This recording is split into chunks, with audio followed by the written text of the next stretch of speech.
Good morning. Welcome back to the second hour of LoveBabz, LoveTalk on Babz Rawls-Ivy. I'm delighted, as I told you in the first hour, I have Lisa Jones coming on. Black Travel Maine. Hey, Lisa Jones, unmute yourself. Unmute yourself.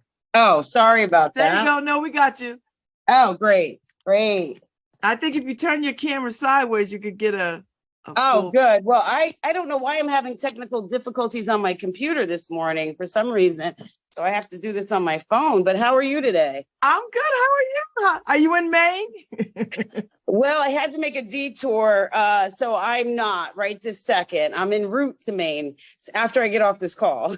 I'm en route back there. I had to make a little detour to pick up some items that we need for this upcoming weekend. So I'm excited. So tell me about Black Travel Maine. So basically, during COVID-19 is when I discovered Maine. And, you know, I've had a 30-year career in travel.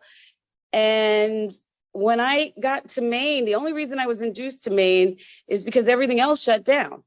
And there was nowhere else to travel. And a friend of mine had taken a job in Maine working for Colby College, and COVID happened, and I had recently moved to New York City, and everything went crazy in New York. So she's like, come to Maine. It's beautiful here. You'll love it. And I'm like, Maine? Why would I want to go there? Just like everyone else says. And then she twisted my arm, and I went up and visited, and I was blown away by how beautiful Maine is, how welcoming the people were, and that it's called vacation land, and why nobody knows that. And then I started digging, and I discovered that 9 out of 10 visitors to Maine are white. Why is that? So I started to dig into that, and kind of, especially because I lived on the North Shore of Long Island for 16 years. If you know anything about the North Shore of Long Island, I thought Maine would be very similar to that, and I wasn't interested. But when I got there and the people were helloing us and waving at us, and me and my daughter would turn around, are they talking to us? Like, you know, the people were so friendly.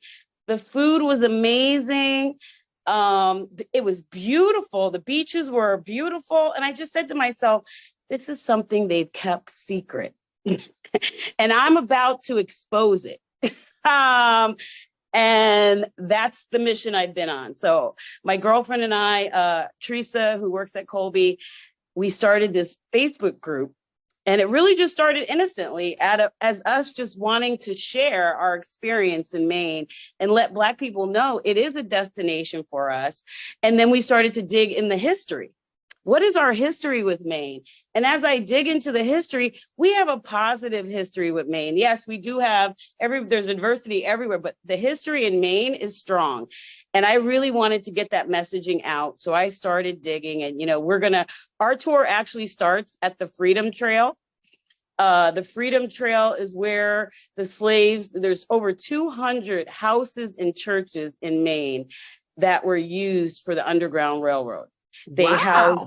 They housed the slaves enslaved en route to freedom in Canada. So those are the stories that need to be told. They're trying to erase our history. We need to be telling our history. And that's really also what this trip is about. Wow.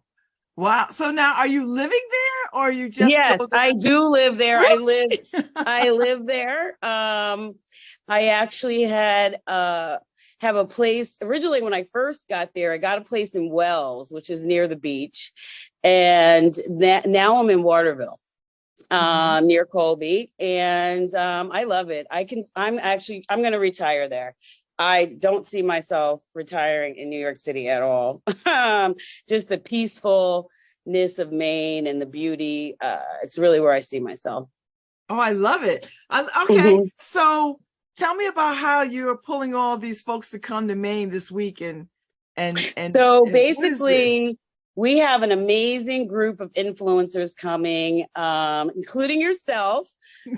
We tried to pick some influencers from across the country that they're just influencers. When people say, you know, when they talk about things, people want to go. And I asked a few people who that is in Connecticut, and everybody said that was you.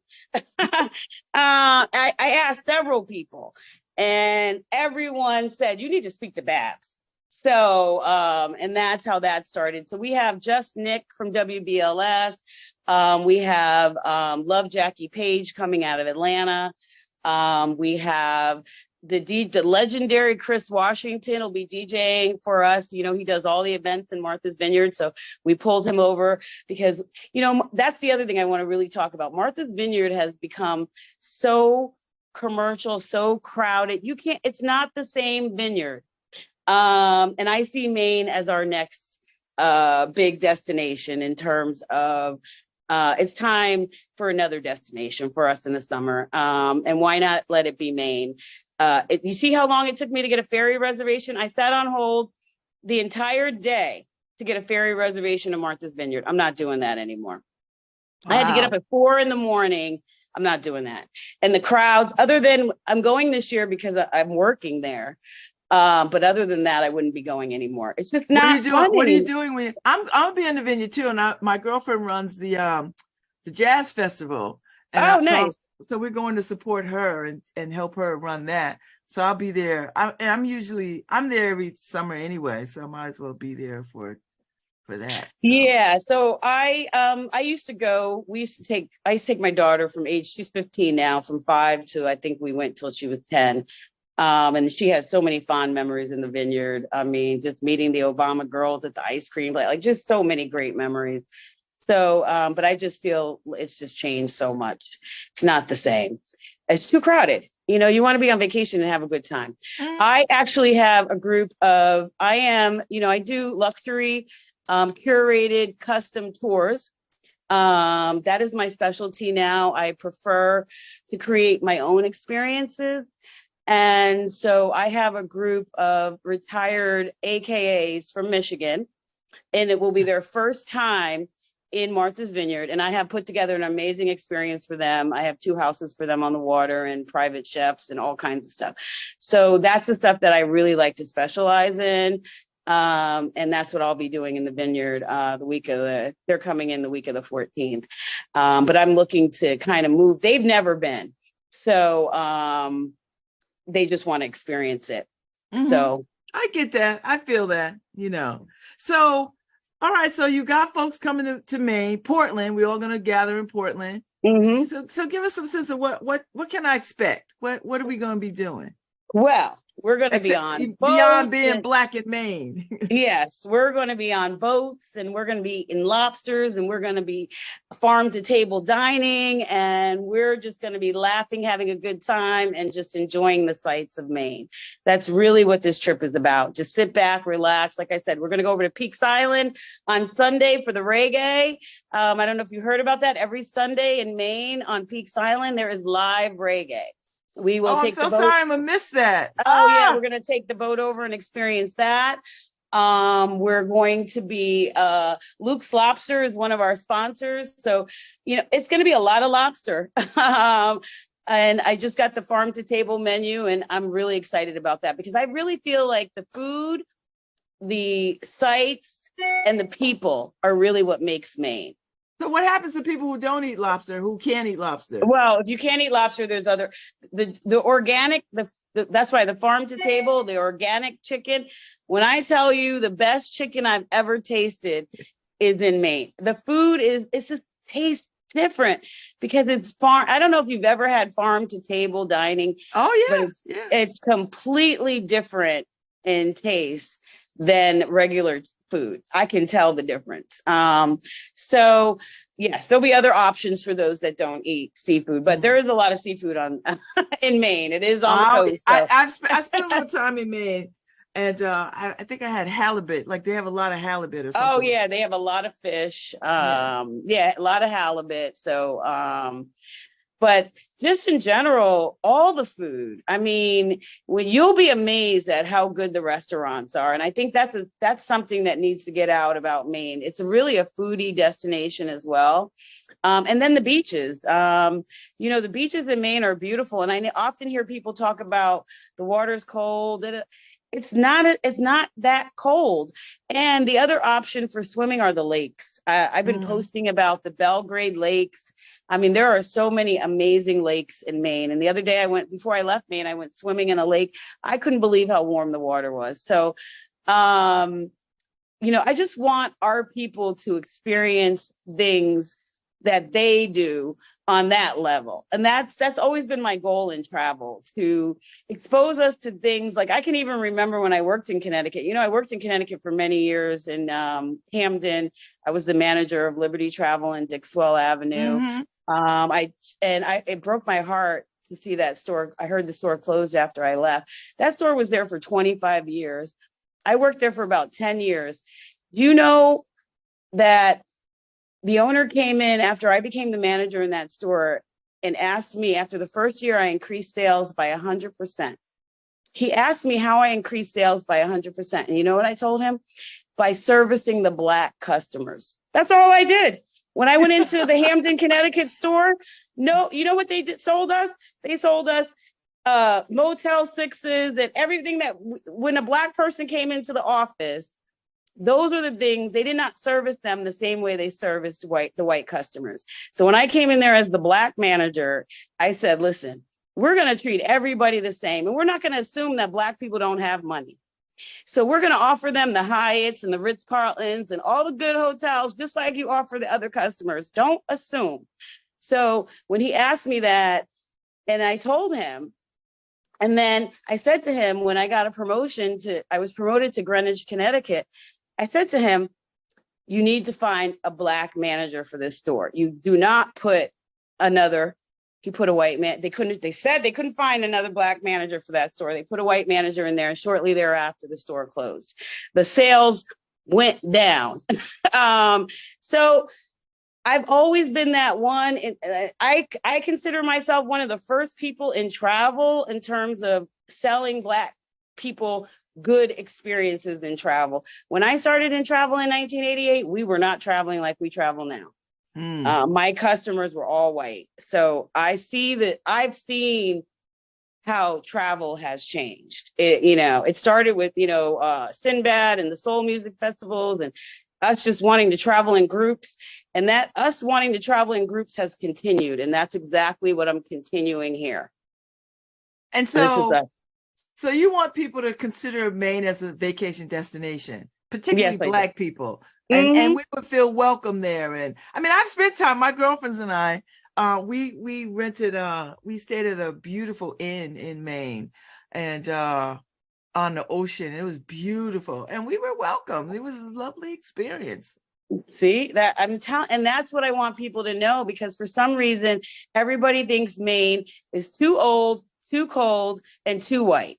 That's really what our people think of Maine, and they don't think they'll be welcome there. And you know how many people have written to me and said, are we safe there?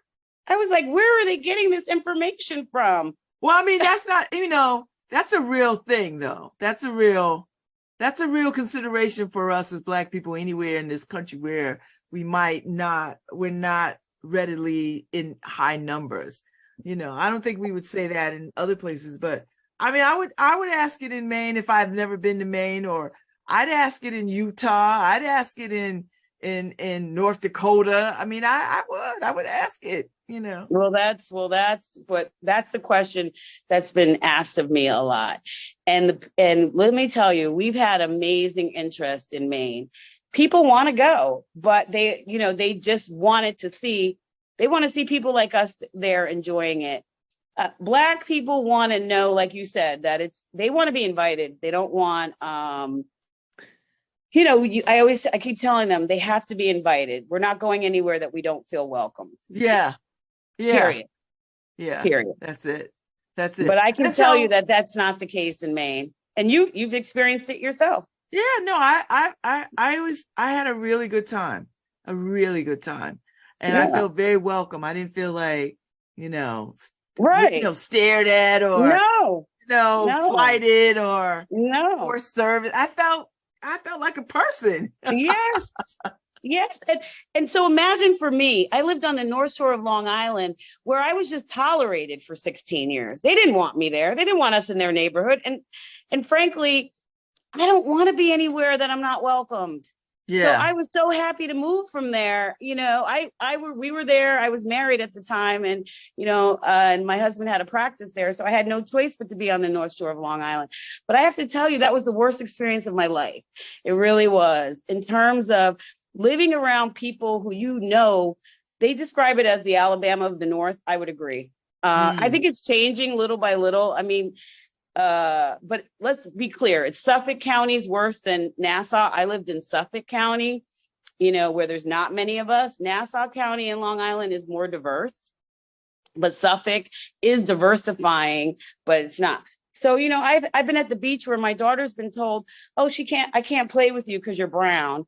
I mean, the beach in our neighborhood, the nonsense. So when I took her to the beaches in Maine and all the kids are playing with her, you know how that made me feel as a mother? Yeah. So these are the experiences that I want Black people to know about Maine, that it's not what you think. And I mean, you liked it enough where you moved there. Right. So that's got to say a lot. Yes. It does. And so what are you're doing this gathering of folks, influencers, if you will, to come and see this. And then what do you do after that? Like, we're going to take away? We're going to have a series of tours for 2024.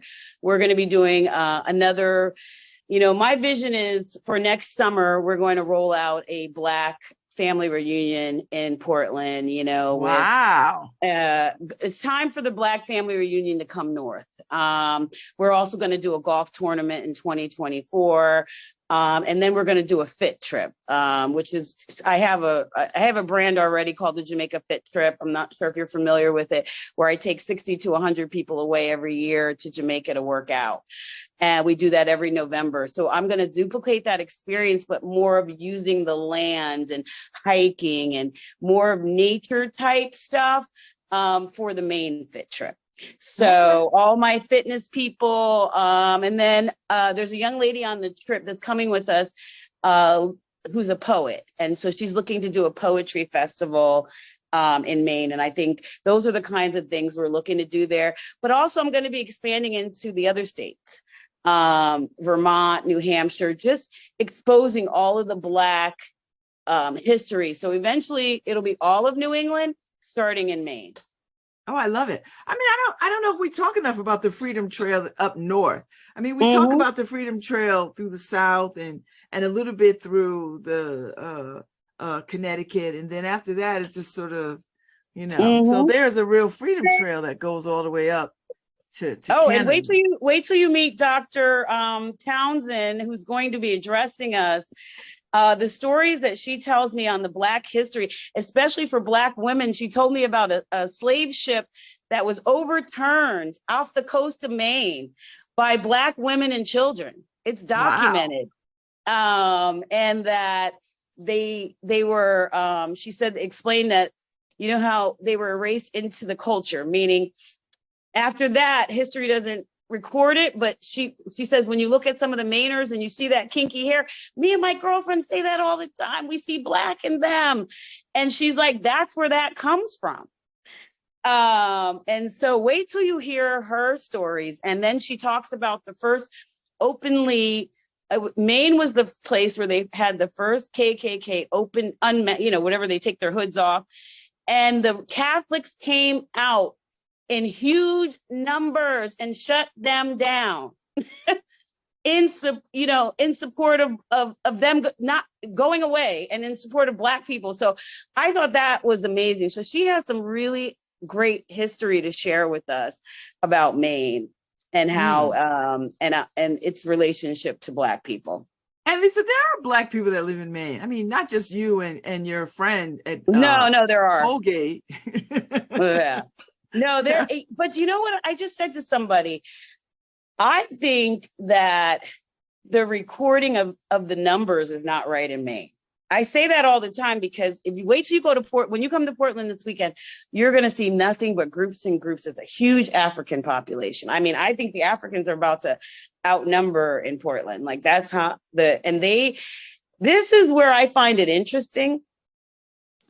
They are taking these African refugees in record numbers. I don't know what that's all about, but yet you go a couple miles down the street and you see the white homeless in tents.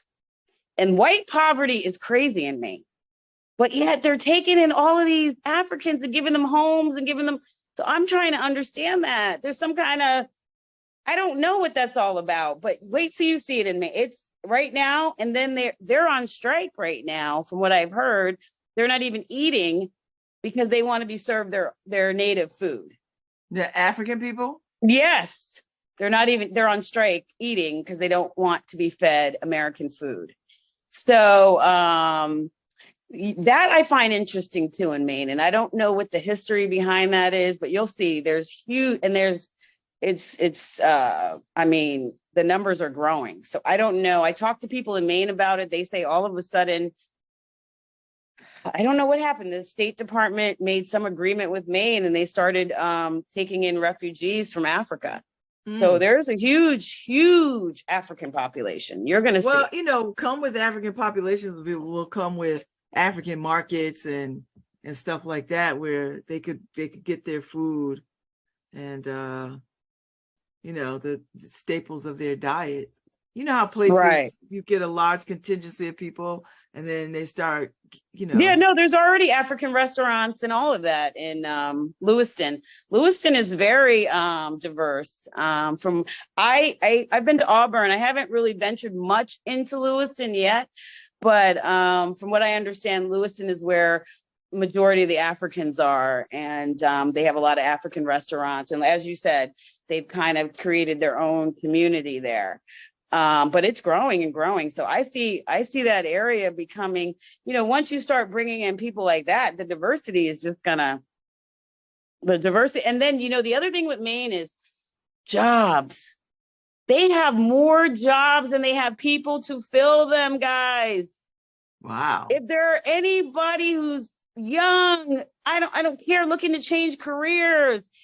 You know how many Black professional women I've met in Maine so far that have relocated from Virginia to here. There's so many amazing jobs in Maine. So I'm going to say that to say there's a lot of opportunity for us as well. And sometimes, so how long have you been there, Jackie? I mean, Lisa. It's been about 3 years now, back and forth. Yeah, it's been about 3 years now. Yeah, and I really like it. I really do. And I feel like, you know, even my girlfriend who went there first to work at Colby, we just are blown away that the number of opportunities, because, you know, there's more people dying in Maine than there are being born. So that's the problem. Oh. They have a problem with that. They have a problem.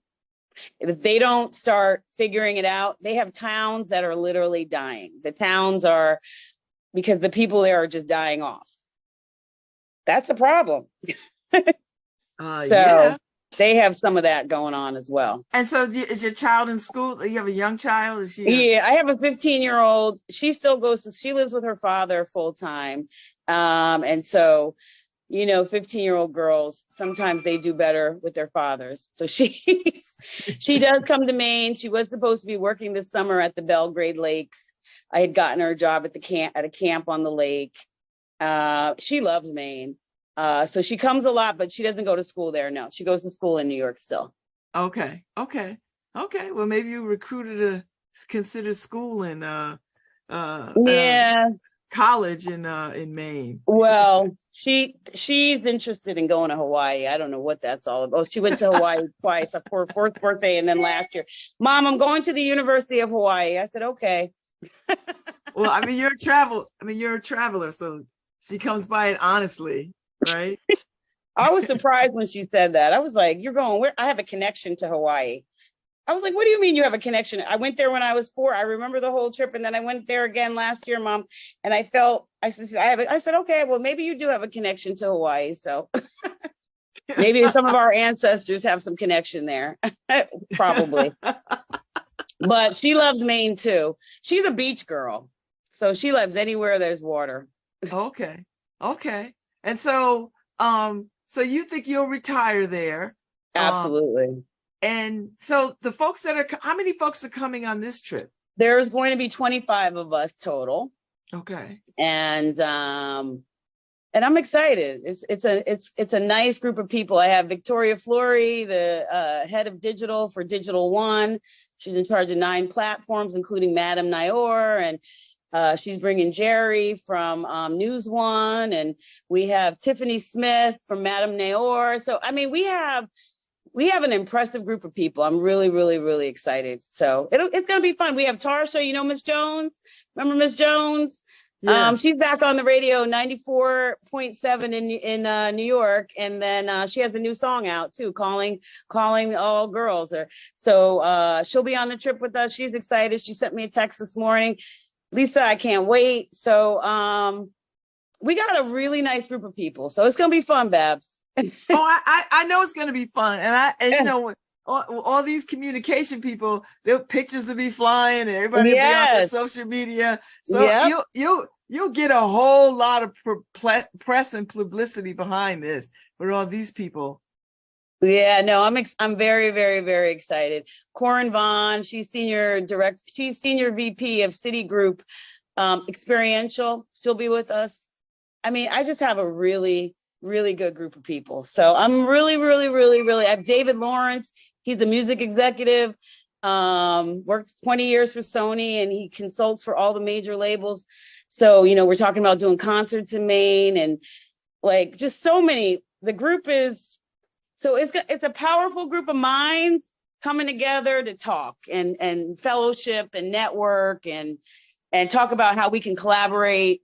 And that's really what it is. The sales manager from Radio One in Atlanta is coming as well. Corianne, I believe her name. She's in charge of 4 stations in Atlanta. So, girl, we have a nice group. I'm excited. I love it. So how long did it take you to plan this, Lisa? Girl, I'm one of these. They think I'm crazy because I started Black Travel Maine in February, and already, girl, I don't waste time. We gonna get this done person. So I started this in February. We have our first tour in July.